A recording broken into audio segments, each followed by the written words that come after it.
একদল কয় নবীরা তো কবরে মরা, জীবনে জিন্দা না। একদল কয় নবী মরেই নাই, আর একদল কয় নবী মরছে আর জিন্দাই হয় নাই। ভেজাল দেখছেন নি? একদল কয় নবী মরেই নাই, আর একদল কয় নবী মইরা গেছে, জিন্দাই হয় নাই।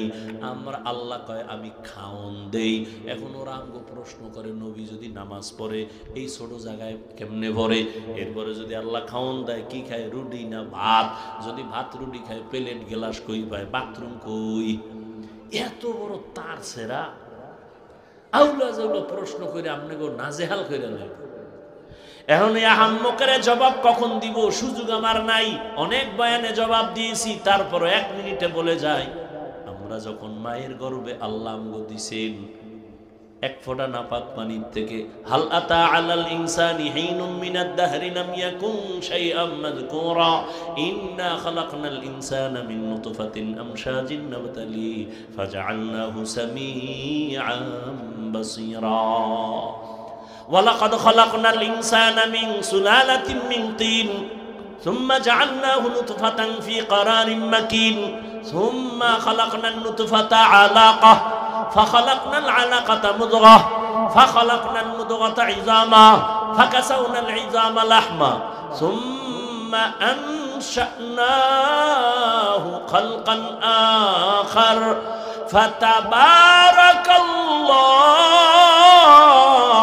ফাতাবারাকাল্লাহু আহসানুল খালিকিন।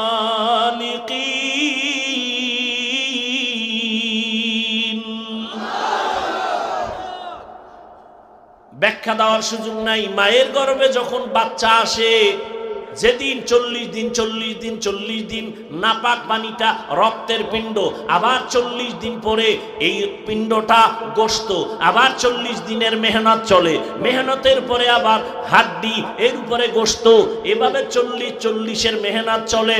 40-এর সিল্লা কয়।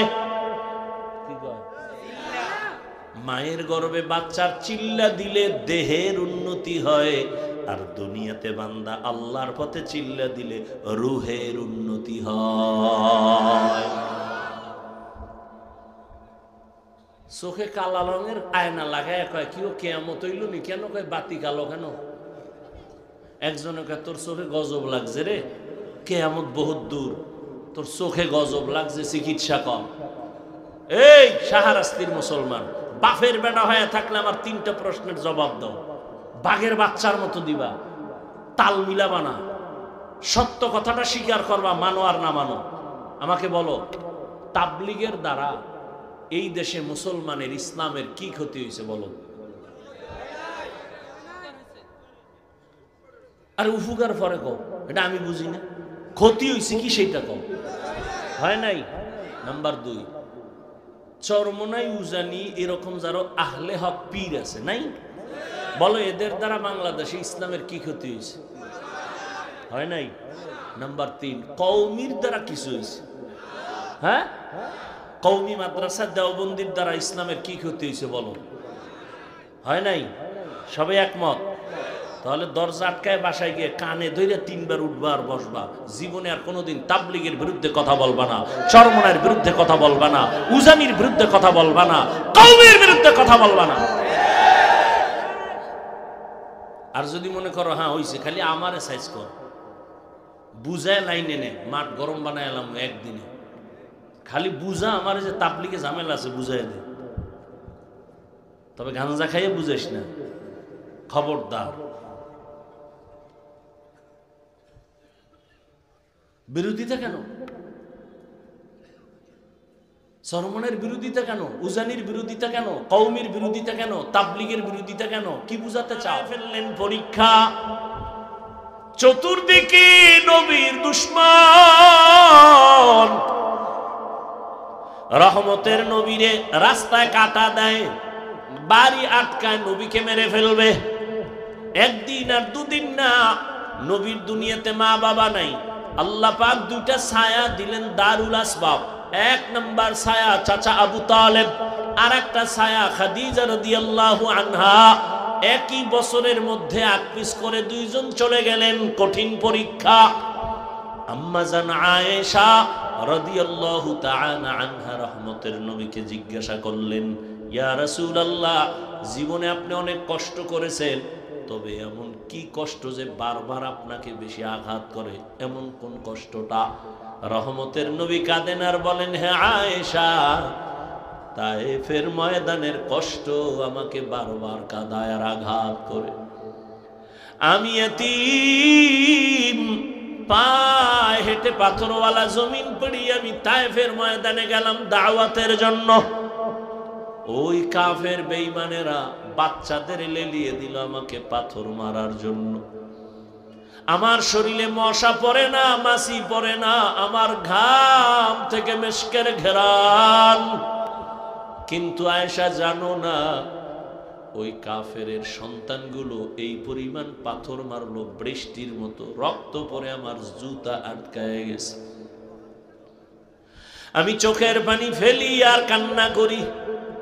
শুধু পাথর মানে আর এক দল আমার চতুর্দিকে খালি লাফায় আর হাসে, তামাশা করে আর গালি দেয়। আল্লাহ বরদাস্ত করতে পারেন নাই, জিব্রাইল আমিনকে পাঠাইছেন, নবীর অর্ডার নিয়ে তায়েফের জমিন উল্টায় দাও। আমি নিষেধ করেছি। এত কষ্ট জিব্রাইল, ওদের মারিও না, ওরা আমাকে চিনে না। আজ আমি কত বড় ইয়তীম। শুধু কি তাই, নবীর কঠিন পরীক্ষা। নবী যদি দোয়া করতেন উহুদ পাহাড় স্বর্ণ বানাইতেন, কিন্তু রহমতের নবীর এমন কষ্ট, শিয়াবে আবু তালিবের মধ্যে 3 বছর নবীকে গৃহবন্দী করে রাখছেন, চতুর্দিকে পাহাড়। নবী বলেন, আমার 4 কন্যা সহ আমরা আটকানো, গৃহবন্দী, খানাও দেয় না, পানিও দেয় না। আমি গাছের পাতা সিরিয়া চাবাইয়া চাবাইয়া খাইয়া আমার পেটের ক্ষুধা নিবারণ করব। ওই সময় আমার সহধর্মিণী খাদিজা, আরবের বড় সম্মানের নারী, সে তার সব বাদ দিয়া আমার মোহব্বতে তিনি আইসা উপবাস আমার সাথে কাটাইছে। আল্লাহ কয়, নবী আপনারে পরীক্ষা তো কম করি নাই, এইবার আমি পুরস্কার দেওয়ার জন্য আরশে আজিমে আপনাকে ডাকতেছি। সমস্ত নবী রসুলদের সামনে হাজির করাচ্ছি, পুরস্কার দেওয়া হবে রহমতের নবীরে। আল্লাহ তাআলা এই পুরস্কারের জন্য ডাকার ক্ষেত্রে আল্লাহ প্রথমেই বললেন সুবহান, আমি পবিত্র। আল্লাহ তো পবিত্রই তো পবিত্র, কখনো তো অপবিত্র ছিলেন না। আল্লাহ কি অপবিত্র? তাহলে পবিত্র শব্দ বলার দরকার কি? মানে চেয়ারম্যান সাহেবের প্রশংসা করতেছি, ভাই আপনাকে এলাকার চেয়ারম্যান ভালো মানুষ, চোর না, কি না? চোর না, ভালো মানুষ। আচ্ছা, ভালো মানুষ কইলেই তো হয়, চোর না এটা বলার তো দরকার পড়ে না। মানে এটা প্রশংসার মাঝে একটা ইনজেকশন মেরে দিলাম, বুঝেন না কথা? আমার আল্লাহ তো সব সময়ের জন্য পবিত্র, তাহলে কথা বলবেন কেন সুবহান? শাইখুল হিন্দ মাহমুদ হাসান দেওবন্দি রহমাতুল্লাহ আলাইহি বলেছেন, এখানে অপবিত্রতার ক্ষেত্রে সুবহান শব্দ না, বরং কমজোরির ক্ষেত্রে সুবহান। বলে তোমাদের যত কমজোরি আছে আমি আল্লাহ এর থেকে পবিত্র। তোমার খানার কমজোরি আছে, আমি আল্লাহর খানার কোনো দুর্বলতা নাই। রহমতের নবী না খাইলে দুর্বল, না ঘুমাইলে দুর্বল, আমি মাওলাই দুর্বলতা থেকে পবিত্র।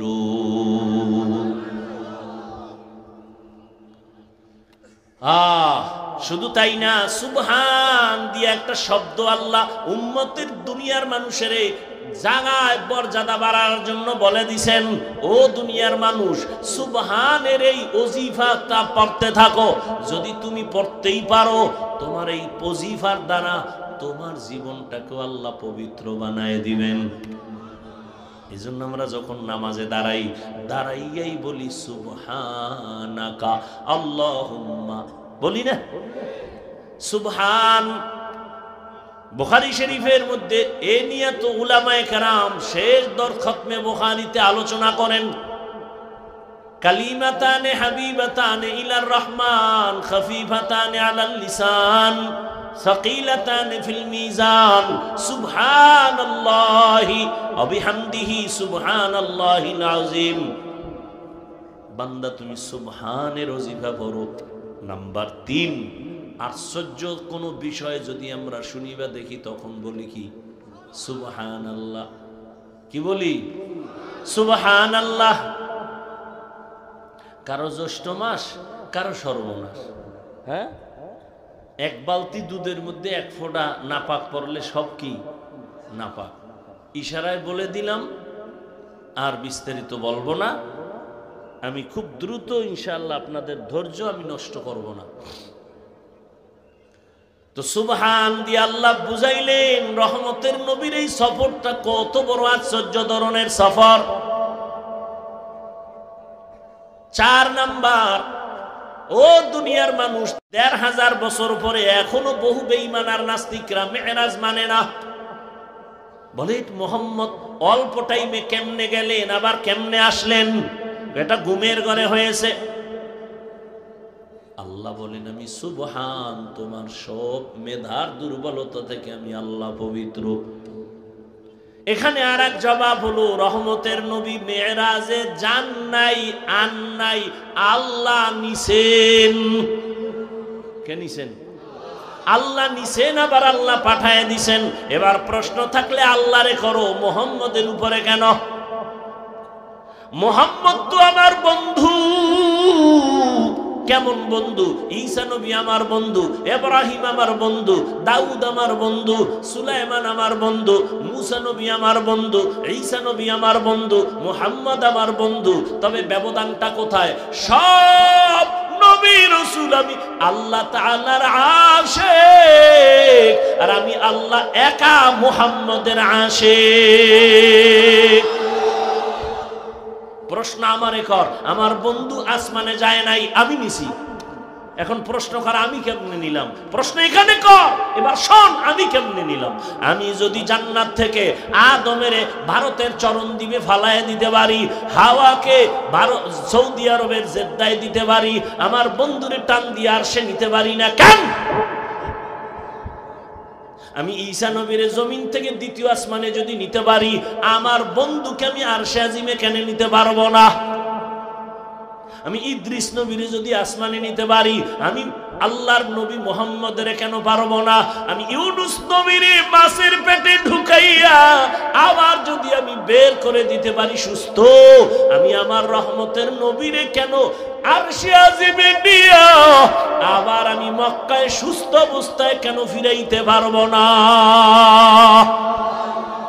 কাদের কুদরত দারি বরকামাল আনতা রব্বি আনতা হাসবি জুল জালাল তুহি কাদের জলিলুল্লাহ জাহাদার বহর হালে তুহি মেরা নিগাহদার। নবীর মেরাজ দিনে না রাতের বেলা? কথা কয় না কেন? রাতের বেলা হলো লাইলা মিনাল মসজিদিল হারাম, দিনে না হইয়া রাতে কেন মেরাজ হলো? 1 নাম্বার জবাব, বন্ধুর সাথে বন্ধুর আলাপনটা রাতের বেলায় ভালো জমে নাকি দিনে? নাম্বার 2, বড় জবাব, মূল জবাব দ্বিতীয়টা, সেটা কি? বলে আল্লাহ পাক মুমিনের ঈমান মজবুত করার জন্য রাতে মেরাজ করাইছেন। যদি দিনে করত তাহলে সবাই দেখতো। দেখা বিশ্বাস করার ঈমান মজবুত না, না দেখে বিশ্বাস করার ঈমান মজবুত। ইউমিনুনা বিল গায়ব। আবু জাহিল্লা নবীর কথা শুনে কয়, এই আমি সারা রাত মেরাজ করে আইছি। আবু জাহেলের মাথা গরম হয়ে গেছে, বাইর হয়ে গেছে মসজিদ থেকে। মোহাম্মদ কি কয় শুনছনি? সামনে গিয়া দেখা হয়ে গেল আবু বকরের সাথে। শুনছ আবু বকর? কি মোহাম্মদ পাগল হয়ে গেছে। কেন? এই রাতের মধ্যে বলে 7 আসমান ঘুরিয়া বাইতুল মাকদিস, যেখানে 1 মাস লাগে যাইতে, এই ঘুরে টুরে বলে অল্প টাইমে আইছে। আবু বকর কয়, কে কইছে? মোহাম্মদ। আবু বকর কয় না, তা না আমি একটু জিগায় লই। আবু বকর এ না কয়, মোহাম্মদ বলছে। বলে সত্যি? বলে হ্যাঁ সত্যি। মানো? মানো না। আমি আবু বকর মেনে নিলাম। না দেখে মেরাজের বিশ্বাসের উপর ঈমান দুর্বল না মজবুত? গোটা দুনিয়ার মুমিনের ঈমান মজবুত করো। না দেখে বিশ্বাসের ঈমানটা মজবুত। আমরা আসমান দেখি, আল্লাহকে না দেখে বিশ্বাস করেছি, ঈমান মজবুত। নবীকে দেখি নাই, ঈমান মজবুত। জান্নাত দেখি নাই, বিশ্বাস করি, ঈমান মজবুত। জাহান্নাম দেখি নাই, বিশ্বাস করি, ঈমান মজবুত। কিয়ামত দেখি নাই, পুলসিরাত দেখি নাই, বিশ্বাস করি, ঈমান মজবুত। এই জন্য আমাদের ঈমান পাকা মজবুত, আমরা মুমিন। এই জন্য অন্য নবীর উম্মতের তুলনায় আখিরি নবীর উম্মতের মর্যাদা অনেক বেশি। আল্লাহ পাক রব্বুল আলামিন মেরাজ শুরু করাইতে গিয়া বললেন, আল্লাযী আসরা বিআবদিহি লাইলাম মিনাল মাসজিদিল হারাম। মেরাজ শুরু হলো মসজিদ থেকে, বাইতুল্লাহ থেকে। ঠিক ঠিক না? বাইতুল্লাহ থেকে মেরাজ শুরু। কেন? বান্দা, তোমার মেরাজও মসজিদ থেকে শুরু করতে হবে। এজন্যই তো দেখেন আমরা নামাজ পড়ি মসজিদের মধ্যে গিয়া। নামাজের দ্বারা, নামাজ আমাদের মেরাজ। আল্লাহর সাথে গোপন কথা চলে। বান্দা যখন নামাজে দাঁড়ায় বলে আলহামদু, আল্লাহ জিগায় লিমানিল হামদ, বান্দা বলে লিল্লাহ। আল্লাহ প্রশ্ন করে মানিল্লাহ, বান্দা জবাব দেয় রব্বুল আলামিন। ঠিক নেই? এ কারণে নামাজ যেমন ইবাদত, বাইতুল্লাহ তাওয়াফ করে এটাও ইবাদত, যাকাত দেনেওয়ালা যাকাত দেয় সেটাও ইবাদত, হজ করেনেওয়ালা হজ করে সেটাও ইবাদত। ব্যবধানটা কোথায়? কয় হজ করেনেওয়ালা বাইতুল্লাহ যখন ঘুরে কেউ যদি সালাম দেয় নেওয়া যাবে নি, কয় যাবে। কেউ যদি খানা দেয় খাওয়া যাবে নি, কয় যাবে। যাকাত দেনেওয়ালার সামনে কেউ সালাম দেয় নেওয়া যাবে নি, যাবে। নামাজে যখন দাঁড়ায় যায় তখন সালাম দিলে যাবে নি? যাবে না। কেন? সালাম কেন সেখানে চলবে না? মেরাজে চল, আরে হজে চলে, তাওয়াফের মধ্যে চলে, যাকাতের আমলে চলে, নামাজের আমলে খানা চলে না কেন? এটা তো মেরাজ চলতেছে, মালিকের সাথে উরুজ হচ্ছে, সম্মানের কথা চলতেছে, এখানে সালাম চলবে না। এখন সম্পর্ক জমিনের সাথে নাই। নামাজে বান্দা যখন দাঁড়াইছে তখন সম্পর্ক আরশে আজিমের মালিকের সাথে। এখন তার জমিনের সাথে কোনো সম্পর্ক নাই। এবার তার উরুজ চলতেছে, মোহাব্বত, আল্লাহর মোহাব্বতের তুফান তার ভেতরে চলতেছে। এখন সালাম চলবে না, খানা চলবে না। সালাম শেষ করে, নামাজ শেষ করে যখন বান্দা ফারেগ হবে এখন সালাম দাও চলবে, এখন তুমি খানা দাও খাওয়া যাবে। মেরাজ শুরু হয়েছে মসজিদ থেকে। তোমার আমার মেরাজের মূল ফল হলো নামাজ 5 বেলার। এটাও তোমার কায়েম করবা মসজিদে গিয়া। তার মানে বউ লইয়া যাও। হ্যাঁ, এই ফেস লাগাইও না। মরানারে মারো কেন, লড়ে কেন? এমনি নাচনেওয়ালা বুড়ি আরো যদি পায় ঢোলের বাড়ি। আল্লাহ ফিতনা থেকে গোটা জাতিকে হেফাজত করে। রহমতের নবীকে আল্লাহ পাক মেরাজের জন্য জিব্রাইল আমিনকে বললেন, যাও জান্নাত থেকে বোরাক নিয়ে যাও। হুয়া হুকুম জিব্রাইল কো ইউশতাব, बोराके के जन्नत से कर इंतखाब, सजा उसको ज़ोर से तू ताबा पा, फिर उसको तू काबा में ले करके जा।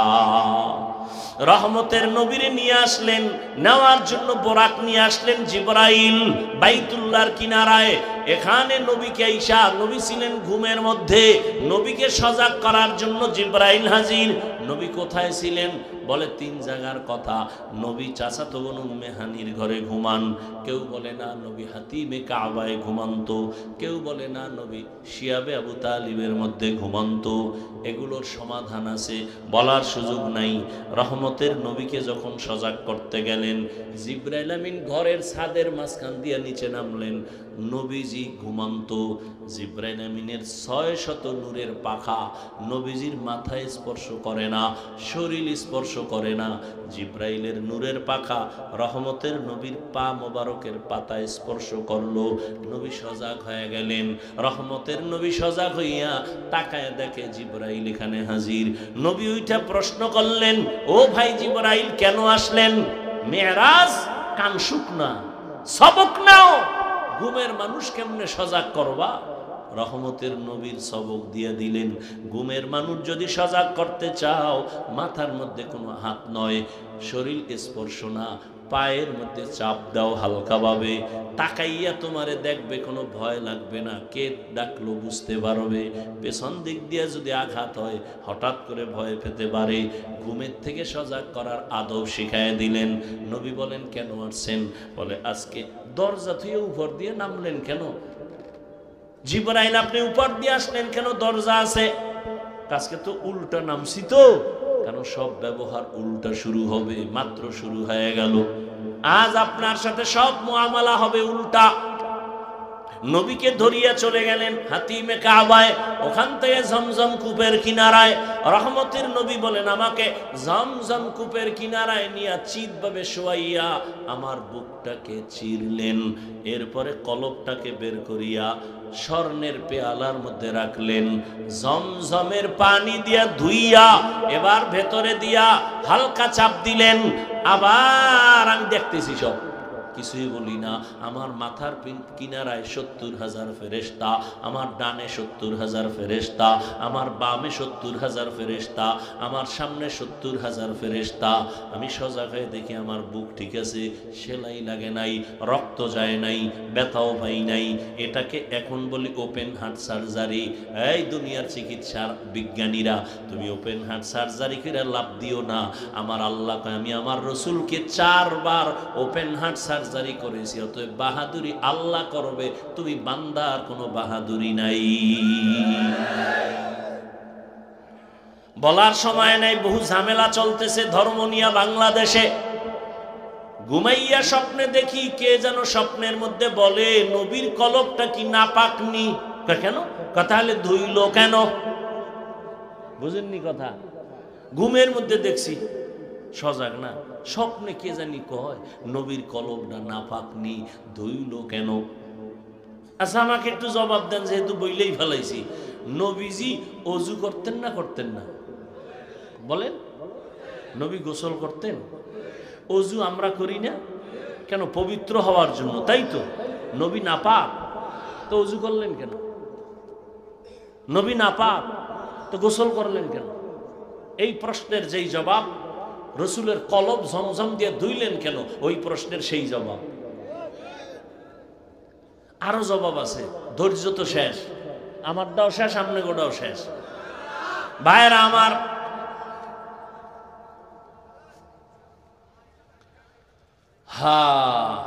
সৌদি আরবে হজে যাইবে হাজি সাহেব, সরকার এখন নতুন ভাবে চাপ দিছে, টিকা না দিলে ভিডা, ওরে ঢুকতে দিবি না ইমিগ্রেশনের ভেতরে। টিকা কেন, ইনজেকশন কেন? কয় বাংলাদেশের আবহাওয়া সৌদির আবহাওয়া এক না, এখান থেকে পাওয়ার লইয়া বের হও, সৌদি গিয়া যেন ওই আবহাওয়া তোমার সাথে অ্যাডজাস্ট হয়ে যায়। রহমতের নবীকে আল্লাহ জমজমের পানি দিয়া সব কিছু গোসল করায়া সুন্দরভাবে এবার পাওয়ার দিয়া দিলেন। এমন জগতে রহমতের নবী যাবেন, ওখানের আবহাওয়াও যেন নবীর কোনো ক্ষতি করতে না পারে, ওখানের আবহাওয়া যেন কোনো ক্ষতি না হয়। ও নবীর উম্মত, খবরদার রহমতের নবীর উপরে ভক্তির সাথে কথা বলবা। আল্লাহ সবাইকে তৌফিক দান করেন। নবী বললেন, বোরাকে উঠলাম, বাইতুল্লাহ থেকে 1 মাস লাগে বাইতুল মাকদিসে যাইতে। 1 কদম 1 পলকে আমি বাইতুল মাকদিসে গিয়া হাজির হয়ে গেলাম। 1 কদম। সুবহানাল্লাহ। না যেই তাহলে বিড়ি টানো, সুবহানাল্লাহ কেমন? আল্লাহ হেদায়াত দান করুন। 1 টানে, কিন্তু এর মধ্যে কত কাহিনী ঘটে গেছে। নবী বলেন, আমি এই সফরে বাইতুল্লাহ থেকে বাইতুল মাকদিস 1 মাস আমার যাইতে লাগছে 1 পলক। এর মধ্যে মদিনায় নামছি, নামাজ পড়ছি, মুসা নবীর এলাকায় দেখছি। আল্লাহ আমাকে দিয়া দেখায় দিছেন, মুসা নবীর কবরের পার্শ্ব দিয়া যাই, তাকায়া দেখি মুসা নবী নামাজ আদায় করতেছে। কি করে? কবরের উপরে না নিচে? এখানে আরো ভেজাল লাগিয়ে গেছে। প্রত্যেকটা পয়েন্টে পয়েন্টে সবক। একদল কয় নবী মরেই নাই। কাল রাইতে একজনে দেখাইতেছে, আমি এই বয়ান এক জায়গায় করছি, ভিন্ন লাইনের একজনে ওরে ধমক আমারে বেয়াদব এরকম কইতেছে ইচ্ছা নাও বয়ানে নবী জানাজা হইছে কোথায় দলিল বিভিন্ন কথা আমি বলছি রসুলের জানাজা হয় নাই কথা বলেন না কেন তো জিন্দা ব্যক্তির জানাজা হয় কথা বলেন না কেন সোমবার দিন জোহরের নামাজের আগে রসুলের ইন্তেকাল বুধবার দিন যাইয়া তাহাজ্জুদের সময় রসুলের দাফন এত দেরি হলো কেন নবীর সুন্নাত হলো তাড়াতাড়ি মাইয়েতের দাফন করো নবীর কেন দেরি হয়ে গেল এত টাইম ভিন্ন আলোচনা এক কথায় রসুল তো ইন্তেকাল হয়েছেন এরপরে কবরে যখন গেছেন কিয়ামত পর্যন্ত সমস্ত নবীরা জিন্দা قال رسول الله صلى الله عليه وآله وسلم الأنبياء أحياء في قبورهم يصلون সমস্ত নবী রাসূল কবরে জিন্দা নামাজরত অবস্থায় আছেন আল্লাহ কয় ওয়াহুম ইউরজাকুন আমি তাদের খানা দেই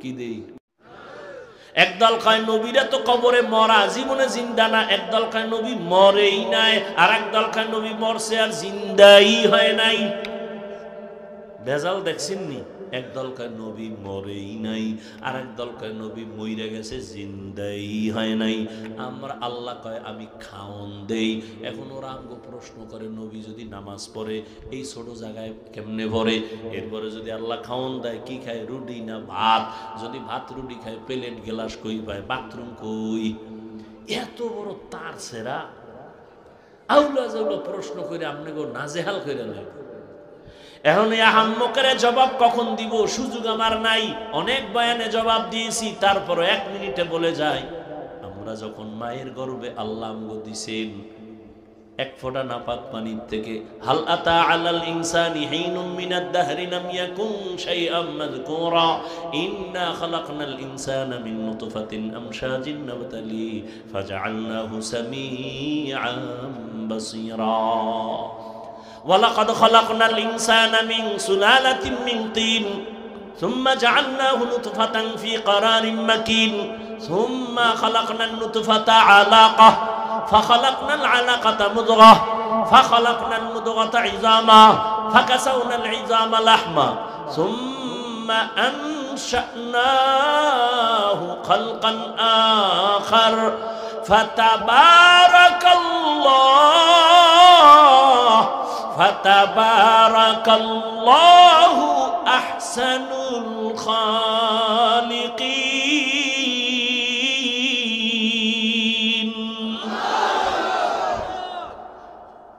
ব্যাখ্যা দেওয়ার সুযোগ নাই মায়ের গর্ভে যখন বাচ্চা আসে যেদিন 40 দিন নাপাক পানিটা রক্তের পিণ্ড আবার 40 দিন পরে এই পিণ্ডটা গোশত আবার 40 দিনের মেহনত চলে মেহনতের পরে আবার হাড্ডি এর উপরে গোশত এভাবে 40-40 মেহনত চলে 40 সিল্লা কয় কি কয় মায়ের গর্ভে বাচ্চার চিল্লা দিলে দেহের উন্নতি হয় আর দুনিয়াতে বান্দা আল্লাহর পথে চিল্লা দিলে রূহের উন্নতি হয়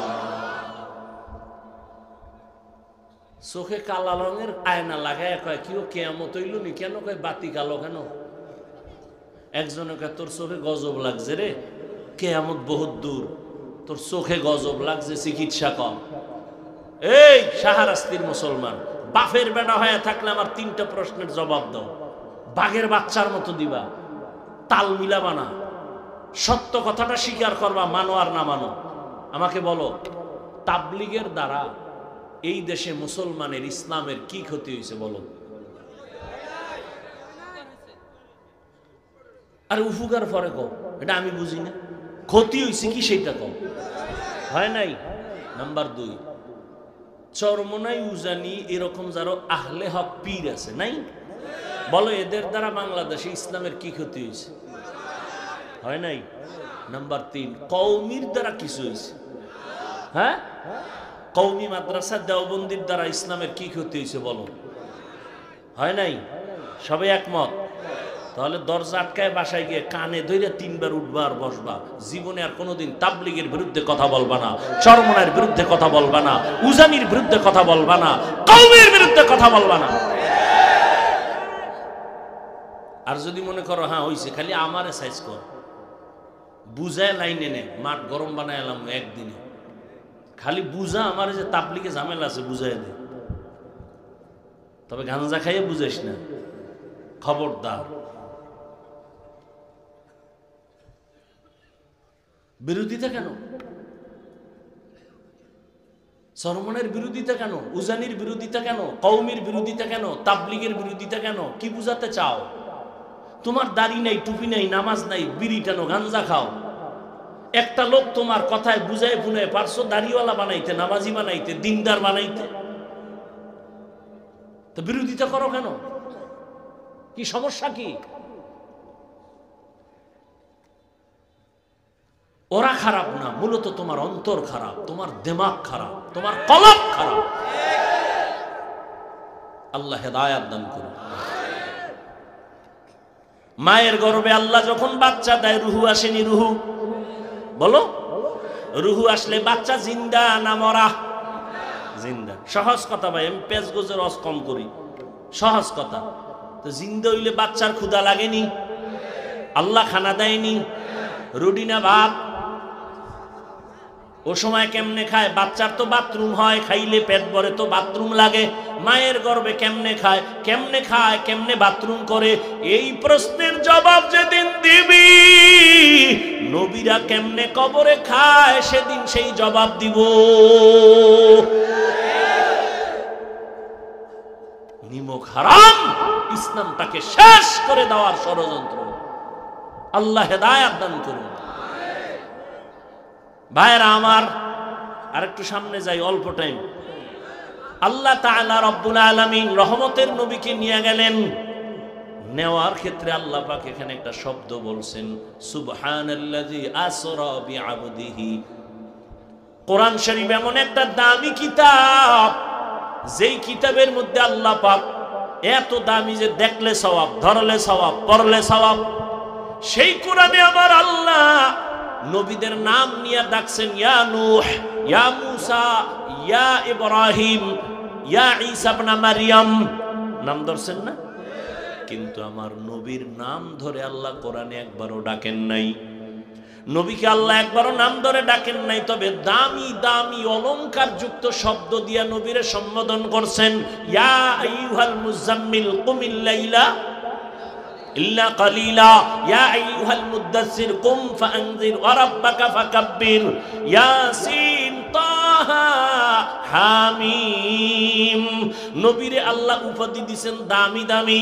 নবী রহমাতুল লিল আলামিন, ইমামুল মুরসালিন, খাতামুন নবিয়্যিন, নবী খুলুকে আজিম ওয়ালা, নবী কাউসার ওয়ালা। আমার নবীর এত সুন্দর সুন্দর উপাধি, নবী সিরাজাম মুনিরা, নবী বাশীরা ওয়া নাযীরা। আল্লাহ নবীর নাম ধরেন নাই, কিন্তু এমন এমন শব্দ বলছেন যা ব্যাখ্যা ছাড়া বুঝে আসে না। অনেক দামি শব্দ, কিন্তু দুঃখ, অনেক বড় দুঃখের কথা, মেরাজের ক্ষেত্রে আমার আল্লাহ নবীকে রসুল বলে ডাকলেন না, নবী সম্বোধন করলেন না, রহমাতুল্লিল বললেন না, নবী কাউসারওয়ালা বলে ডাকলেন না। নবী এমন একটা শব্দ বলছেন নরমাল। কি বলছেন? কয় বান্দা। কি বলছেন? এটা কত নরমাল। হিন্দুরাও আল্লাহর বান্দা, ইহুদিরাও আল্লাহর বান্দা, খ্রিস্টানেরাও আল্লাহর বান্দা, আমরাও আল্লাহর বান্দা, বিরিটান্নেওয়ালারাও আল্লাহর বান্দা। আমার নবীরও আল্লাহ কয় বান্দা। এত নরমাল শব্দ কেন বললেন? এর 4টা জবাব, একটা দিয়ে মোনাজাত দিল।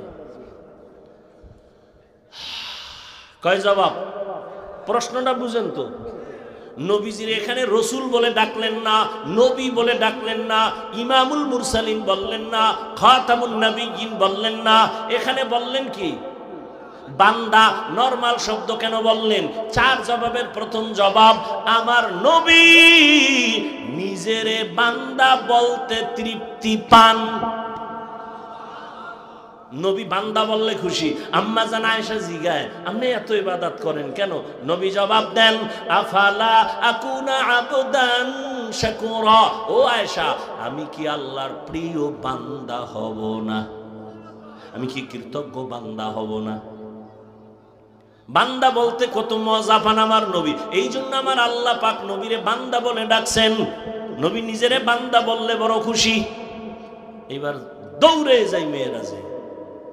রহমতের নবী যখন আল্লাহর কাছে হাজির হয়ে গেলেন, আল্লাহ জিগায়, নবী কি নিয়ে এসেছেন?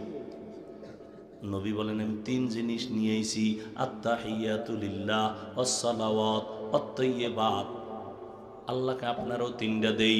আসসালামু আলাইকা আইয়ুহান নবী ওয়া রাহমাতুল্লাহ ওয়া বারাকাতুহু। বুঝেননি?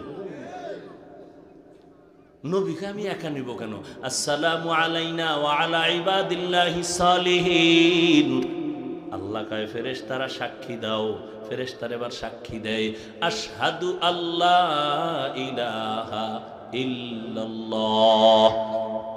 ফেরেশতারা চুপ। এই চুপ কেন? আমারটা কইলা, আমার বন্ধুরটা কইবে না?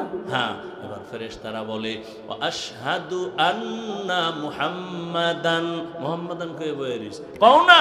কি কোন রাসূলুহু? না না না, রাসূলুহু আমি নবীরে দিছি, কিন্তু নবী যেটা দিছে নিজের ওইটা আগে আনো। নবীর দেওয়া বান্দা, আমার দেওয়া রাসূল, আমারটা পরে নাও, বন্ধুরটা আগে আনো।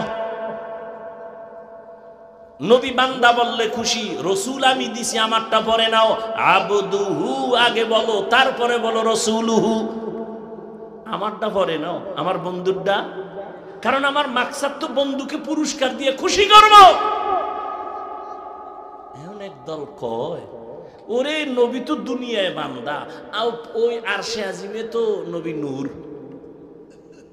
আল্লাহ আর এক আয়াতে জবাব দিয়ে দিছে, ফাআওহা ইলা আবদিহি মা আওহা। বাস ইনজেকশন দিয়ে দিছে আল্লাহ। সেখানে আল্লাহ কয়, আমি বন্ধুর কাছে দেইখা, এরপরে আওহা ইলা আবদিহি, তার বান্দাকে ওহী দিলেন, যা দেওয়ার দিয়ে দিলেন। শুধু কি তাই, কিয়ামতের দিন ও বান্দার বড় দাম। জান্নাতি মানুষ যারা হবেন, আল্লাহ এদেরকে কইবে, জান্নাতের দরজায় তালা লাগানো দিকে কেউ যাবি না, তো কই যাবো? আল্লাহ ডাকবে, আয় আয়, ইয়া আইয়াতুহান নাফসুল মুতমাইন্না ইরজিই ইলা রাব্বিকি রাদিয়াতাম মারদিয়াহ ফাদখুলি ফি ইবাদি ওয়াদখুলি এই জান্নাত পরে পরে, আমার বান্দা আগে। আমার প্রিয় বান্দাদের মজলিস ওখানে আরশে আজিমের নিচে, ওখানে আমার কলিজার বান্দারা বসা, সাদিকিন বসা, সলিহিন বসা, ওখানে উলুল আমর বসা, আহলে জিকির বসা, ওখানে আউলিয়ারা বসা। ওখানে আগে যাবি, এরপরে তাদের সহ জান্নাতে যাবি। আগে জান্নাত না আগে বান্দা? বলেন না কেন? বান্দার মূল্য না বেশি না কম? অনেক বেশি, অনেক বেশি। এরে নবী বান্দা কেন আল্লাহ বললেন? 2 নাম্বার কারণ, আল্লাহর সাথে বান্দার সম্পর্ক হওয়ার মূল মাধ্যম হলো ইবাদত। ইবাদত যে করে সে বান্দা, যার ইবাদত করে তিনি হলেন মাবুদ, আল্লাহ হলেন মাবুদ। মাঝখানে সম্পর্ক ইবাদত, আমরা যারা করি তা আমরা হলাম বান্দা। আল্লাহ তাআলা বলেন, ও বান্দা, রহমতের নবী কেমন বান্দা? সারা দুনিয়ার মধ্যে যত ইবাদত করনেওয়ালা আছে, এর মধ্যে শ্রেষ্ঠ ইবাদত করনেওয়ালা হলেন আমার নবী। আমার নবীর মতো ইবাদত করনেওয়ালা কেউ জানা থাকলে বলেন, নবী তাহাজ্জুদ পড়ছেননি? ইশরাক পড়ছেননি? আউয়াবিন পড়ছেননি? চাশত পড়ছেননি? নবী সারা রাত নফল নামাজ পড়ছেননি? তেলাওয়াত করছেননি? আপনি কোন জায়গায় ফতুয়া পাইলেন যে বেশি আমল লাগে না, নফল লাগে না? আপনি কি হাদিস না পড়েন? আপনি আমগো থেকে তো বেশি বেশি হাদিস পড়েন। আপনি কি জানেন না কিয়ামতের ময়দানে ফরজ আমলের ঘাটতি পূরণ করতে নফল লাগবে? ফরজ আমলের ঘাটতি পূরণের জন্য নফল, এজন্য নফল ইবাদত বেশি। বুখারী শরীফের ইবারত, এজন্য আমি সারা বাংলাদেশে কসম খায় বলি, আল্লাহর জাতের কসম, যারা বলে আমরা ওলিয়া উলিয়া মানি না, এরা কোরআন মানে না, বুখারী শরীফ মানে না, এরা ভণ্ড, এরা বাতিল। এদের যারা ভণ্ড বলে না তারাও ভণ্ড। যারা ওলিয়া উলিয়া মানে না তারা বাতিল, তারা ভণ্ড, তারা কোরআন মানে না, তারা বুখারী হাদিস মানে না, এরা ভণ্ড। শুধু তাই না, এদের যারা ভণ্ড স্বীকার করে না তারাও ভণ্ড। এই জন্য রহমতের নবী ইবাদতের দিক থেকে অনেক উপরে। রহমতের নবী এত পরিমাণ ইবাদত করেন। নবীজির ব্যাপারে আম্মা জান আয়েশা রাদিয়াল্লাহু আনহা বলেন, নবী এত পরিমাণ ইবাদত করতে করতে পা ফুলিয়া যাইত। আল্লাহর নবী এত কষ্ট করতেন ইবাদতের ক্ষেত্রে। ও আমার কলিজার বাবারা, ও বৃদ্ধ বাবাজি, পর্দার আড়ালের মা বোনেরা, কয়দিন আর দুনিয়ায় থাকবেন? ও যুবকেরা, জীবনে তো কম নামাজ সারলা না, বেপরদায় কম চললা না, দাড়ি তো কম কাটলা না। আর কতদিন? স্কুলে পড়ো, কলেজে পড়ো, চাকরি করো, ব্যবসা করো, মা বাবার দোয়া, শিক্ষকের দোয়া, উলামায়ে কেরামের দোয়া নিয়া ভালো একজন সন্তান হিসাবে উঠো। ইঞ্জিনিয়ার হও, আদর্শ ইঞ্জিনিয়ার। প্রফেসর হও, আদর্শ প্রফেসর। একজন আদর্শ ডাক্তার হও। তোমার আচরণে মা বাবা যেন কষ্ট না পায়, শিক্ষক কষ্ট না পায়, উলামায়ে কেরাম কষ্ট না পায়।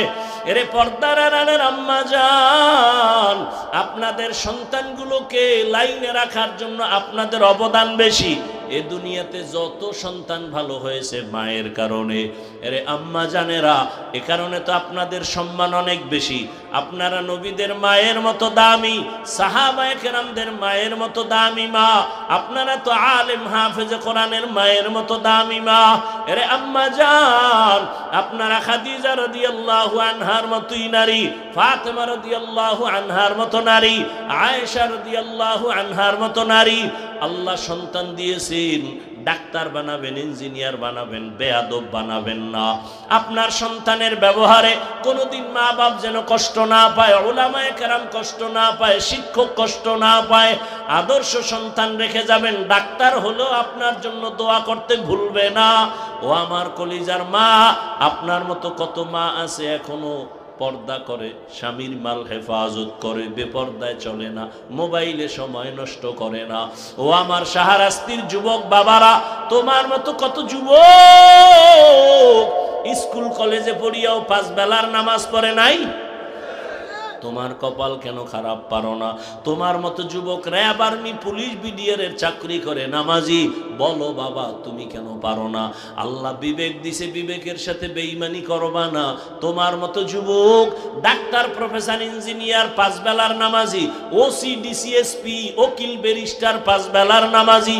তোমার মতো যুবক রাস্তায় গাড়ি চালায়, নামাজ পড়ে। বলো বাবা, তুমি পারো না কেন? অবশ্যই তোমার কপাল অভিশপ্ত কপাল। তোমার কপালে কারো বরদোয়া লাগছে, না হয় তুমি এত খারাপ তো হতে পারতা না। তোমার মতো যুবক নদীর মধ্যে মাছ ধরে, নামাজ পড়ে। বলো তুমি কেন পারবা না? কৃষি কাজ করে, নামাজ পড়ে। বলো তুমি কেন পারবা না? আমি তো একটু আগেও বলছিলাম, আমি হুজুর বানাইতে আসি নাই, আমি বরং তোমার পক্ষে সাক্ষী দিয়া গেলাম, দোয়া করে গেলাম। স্কুলে পড়ো, ডাক্তার হও, বেয়াদব হইও না, ইঞ্জিনিয়ার হও, বেয়াদব হইও না। তোমার আচরণে কোনোদিন মা বাবার মনে কষ্ট যেন না যায়, তো মরার আগে ধ্বংস হয়ে যাবি। তোমার আচরণে শিক্ষক যদি কষ্ট পায়, লেখাপড়ার থেকে হারিয়ে যাবা। যদি তোমার ব্যবহারে আলেম কষ্ট পায়, চরিত্র তোমার ধ্বংসের পথে চলে যাবে। অতএব তুমি ডাক্তার হও আদবওয়ালা, তুমি একজন ইঞ্জিনিয়ার হও আদবওয়ালা। মা বাবার দোয়া নিয়া, শিক্ষকের দোয়া নিয়া, উলামায়ে কেরামের পরামর্শ নিয়া, নবীর তরিকা মেনে চলো। তুমি যে লাইনেই থাকো, অনুরোধ তুমি নবীর মোহাব্বতে 5 বেলার নামাজ পড়ো, মা বাবার নেক নজর নাও, শিক্ষকের দোয়া নাও। দেখবা ডাক্তার হলো তোমার জীবন সফল। এখনো সময় আছে, তওবা করো। আরে আল্লাহর কাছে মনেরে বুঝাইয়া আল্লাহকে বলো, হে আল্লাহ, জীবনে কত গুনাহ করলাম, মনে চাইছে নামাজ পড়বো না, পড়ি নাই, দাড়ি কাটবো, কেটে ফেলেছি, বেপরদায় চলবো, আড্ডা দিব, পার্কে যাব, তাই করেছি। ও ও আল্লাহর কতদিন কোন দিন মরণ হবে জানা নাই, আজকে থেকে তওবা করে ফেললাম, আর দাড়ি কাটবো না, নামাজ ছাড়বো না, বেপরদায় চলবো না, মা বাবার সাথে বেয়াদবি করবো না, শিক্ষকের দোয়া নিয়া, উলামায়ে কেরামের পরামর্শ নিয়া নবীজির তরিকা মেনে চলবো, আর কোনোদিন গুনার পথে যাব না। মনের শুধু এতটুকু বুঝাইও, তোমার মতো যুবক জেনারেল লাইনে থাকিয়া যদি তারা নামাজ পড়তে পারে তুমি কেন পারবা না? এখনো সময় আছে, তওবা করো। অন্তর যদি তৈরি হয়, মুনাফিকি যদি না থাকে, খাঁটি তওবার নিয়ত যাদের আছে, আল্লাহ যার কপাল ভালো রাখবেন ওমরের মতো, দুটো হাত আমার আল্লাহকে দেখায় দাও। আয় আল্লাহ, নবীর আদর্শওয়ালা উম্মত হিসেবে সবাইকে কবুল করেন। আয় আল্লাহ, 5 ওয়াক্ত নামাজি বানায়া দেন। মা বাবার দোয়া, শিক্ষকের দোয়া, উলামায়ে কেরামের পরামর্শ নিয়ে নবীর তরিকায় চলার তৌফিক দান করেন, আমিন। আলহামদুলিল্লাহি রাব্বিল আলামিন, ওয়াসসালাতু ওয়াসসালামু আলা সাইয়্যিদিল আমবিয়া ওয়াল মুরসালিন ওয়া আলা আলিহি ওয়া আসহাবিহি আজমাইন। ইয়া আরহামার রাহিমিন, ইয়া আরহামার রাহিমিন, ইয়া আরহামার রাহিমিন। رب ارحمهما كما ربياني صغيرا. اللهم إنك عفو كريم تحب العفو فاعف عنا. اللهم إنا نسألك رضاك والجنة ونعوذ بك من سخطك والنار. ইয়া আল্লাহ, আপনি আমাদেরকে মাফ করে দেন, মাহফিল কবুল করে নেন, আয়োজনকারী সহযোগিতাকারীদের কবুল করে নেন, আমার কলিজার যুবকদের দিনদার বানায় দেন, মা বোনদের আবেদা পর্দাওয়ালা বানায় দেন, সন্তানগুলো নেককার বানায় দেন, লেখাপড়া যারা করে পরীক্ষার্থী কামিয়াবি দান করেন। আয় আল্লাহ, আমার কলিজার যুবকদের দিনের খাদেম বানায় দেন। আয় আল্লাহ, 5 ওয়াক্ত নামাজি, কোরআন পড়নেওয়ালা বানায় দেন। আয় আল্লাহ, মা বাবা শিক্ষকের দোয়া নিয়ে চলার তৌফিক দান করেন, উলামায়ে কেরামের নেক নজর নিয়ে চলার তৌফিক দান করেন, মোবাইলের গুনাহের থেকে হেফাজত করেন আল্লাহ। ঘরে ঘরে সুন্নতের বাতি